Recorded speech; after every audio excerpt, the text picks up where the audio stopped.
Not long after abandoning her life as a dutiful daughter and fleeing to the unfettered freedoms of Paris, Simone de Beauvoir met, in 1929, the man who was to be friend, mentor and lover for the rest of her life, the philos zero fear, Jean-Paul Sartre. They were both in their early 20s, he slightly older than she. In many ways, her quick and solid attachment to this man allowed her to give up her ties to the family that had so constrained her during adolescence. It was a flight into the most exotic intellectual terrain.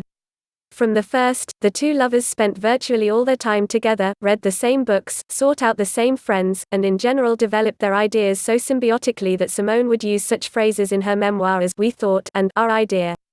When I began reading The Prime of Life, which picks up de Beauvoir's life where Memoirs of a Dutiful Daughter leaves off, I was astonished by the amount of fusion she described in her relationship with Sartre.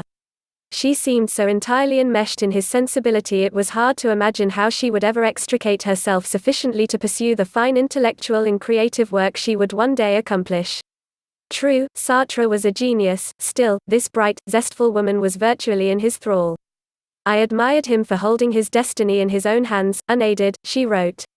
Far from feeling embarrassed at the thought of his superiority, I derived comfort from it. She was only 21, and apparently as romantic as anyone that age. Still, it seemed that if she were going to disengage from the destructive pattern that was so clearly establishing itself in her relationship with Sartre, she was going to have to do something radical. My trust in him was so complete, she wrote, that he supplied me with the sort of absolute, unfailing security that I had once had from my parents, or from God. Simone and Jean-Paul walked the streets of Paris together, talked endlessly, drank aquavit in the bars until 2 o'clock in the morning. She experienced herself as almost levitating in a delirium of happiness.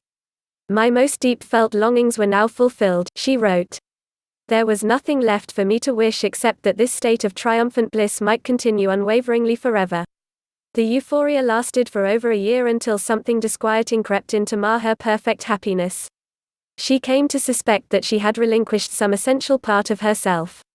Her abandoned response to the onslaught of sensual and intellectual distraction that Paris had to offer was beginning to have a fragmenting effect on her. Her stabs at writing fiction were half-hearted, lacking conviction.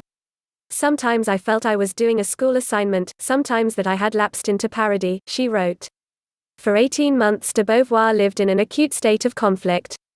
Though I still enthusiastically ran after all the good things of this world, I was beginning to think that they kept me from my real vocation. I was well on the road to self-betrayal and self-destruction. The books she had always read so obsessively she now perceived she was reading in a scattered, unfocused way, with no real intellectual goal. She was writing in her journal only sporadically. Conflict, the desire to have it all ways, held her in its paralyzing web. I could not bring myself to give up anything, she wrote, and hence I was incapable of making my choice. If you want to learn more about Cinderella Solution, then please click the link in the description below this video now.